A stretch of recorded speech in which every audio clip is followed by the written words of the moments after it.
for all you people who are interested in photography but just haven't had the time to learn. So now, thanks to the coronavirus, aka COVID-19, you have all the time in the world to learn something new. So I'm going to teach you a few things that if you are interested in photography, to learn right off the bat to make you a better photographer right from the beginning. So let's get right to it. You ready, buddy? He's ready.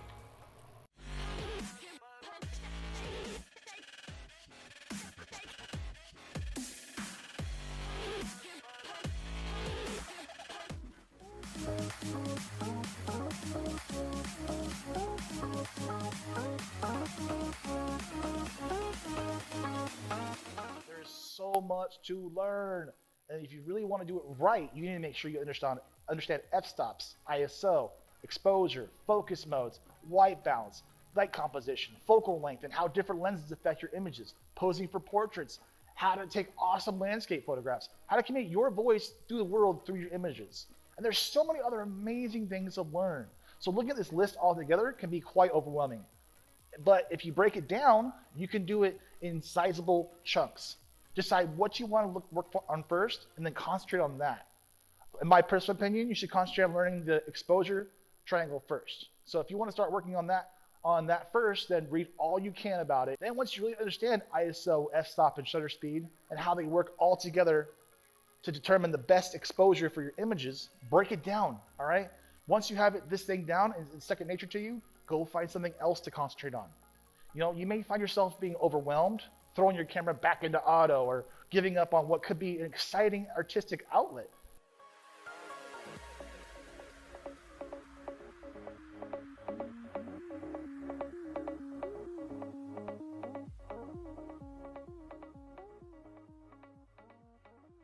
Learn to shoot in manual, all right? To begin with, when most photographers talk about shooting in manual, they're talking about shooting in manual exposure mode.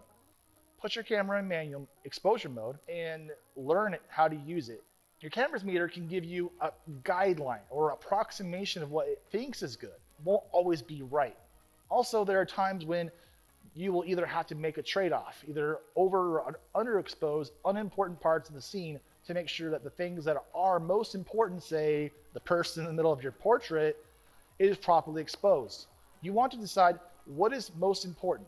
Do not let your camera decide.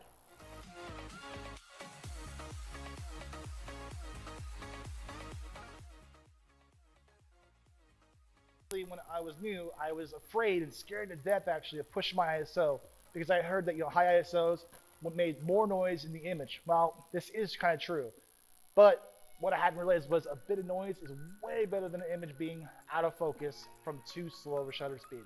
Plus, if you have a properly exposed image, the noise shouldn't be too bad, and even with the beginning level camera. Plus, you can do in post-processing, you can do noise reduction as well. So go ahead and bump that exposure as high as your camera will let you, and then go shoot using natural light indoors.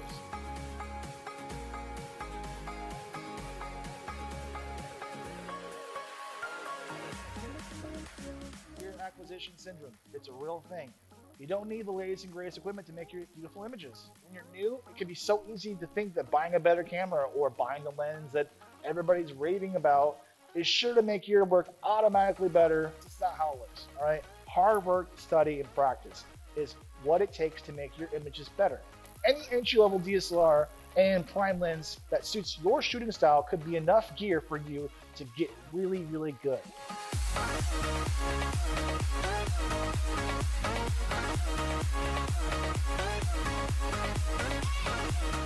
Really consider learning how to read the light. Nothing can take an image from just okay to gorgeous as well as getting great light. You can learn about light in class or from a book or Reddit or online. Notice how the light falls on people and on things as you go about your day. Look at people, how they're lit in paintings, how they're lit on TV and movies. Eventually, learning how to read the light is something that's hard to stop. You just find yourself doing it automatically before you even think about it. So, someday you'll find yourself seeing the light in a certain way and you'll run to grab your camera, and as soon as you see it hitting your kid or your puppy on the front yard or in your house, or especially a beautiful sunset. So learn to read the light. Use your hand as it falls on your hand here. You look around, you see which way the shadows are falling, and then use that to your advantage. take the time to understand how to post-process by hand. Even if you love using your favorite presets and knowing how to edit an image by hand is the best way to really bring out your vision in each and every one of your images. Not just the ones that your favorite preset works well on. Presets are not just one button clicks to make your awesome photograph. You have to be able to learn how to edit those presets to make them look good for each image. It's not a one-size-fits-all for presets.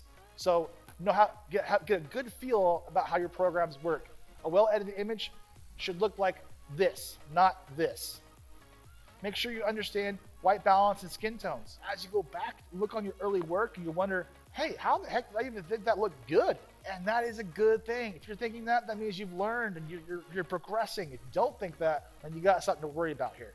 It doesn't come naturally. Keep practicing. Study your own images and the others around you.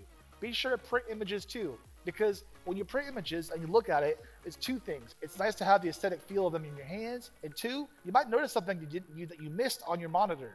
So learn how to post-process by hand. When you initially switch to manual, you may have a hard time noticing that your work isn't as good as it was when you were shooting in one of those auto modes. Push through that barrier, and soon your images will be way better than they were before.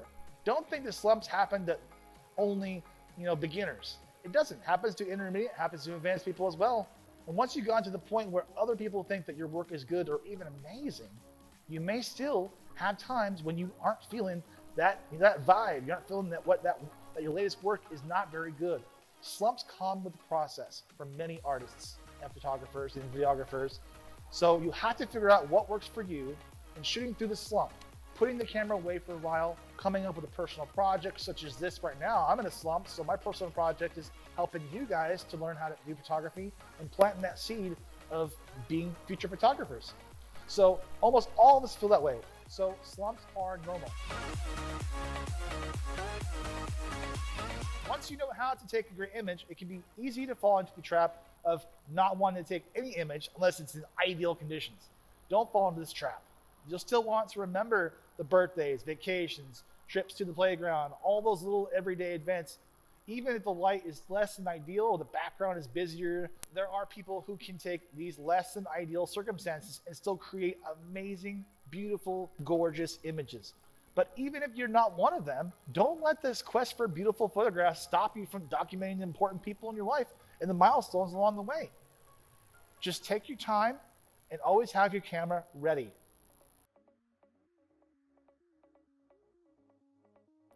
As long as you continue to create, you'll never arrive at a point where you know everything and have no room for improvement. There is always something else to learn.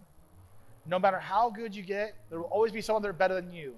Don't let the quest or the comparison, this quest, for comparing to other people, deter you from being how awesome you can be and how great photography is. Don't let it rob or steal joy in the process. Don't let your Twitter or your Instagram be without any likes steal any of this. Keep on trugging, keep pushing that barrier, and never ever give up, and always strive to be better.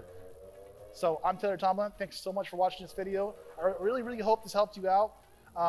Thanks to the coronavirus, you should have plenty of time to learn this stuff here. That is being safe with everybody else too. Make sure you wash your hands for 20 seconds and you keep social distancing from everybody else, and keep safe, your family safe and stuff like that. And I hope to God you don't run out of TP. So I'm Tommila. Don't forget that like, subscribe button, and watch out for further videos, which will be coming soon. All right. Remember, photography is not about depth of field. It's about depth of feeling. See ya.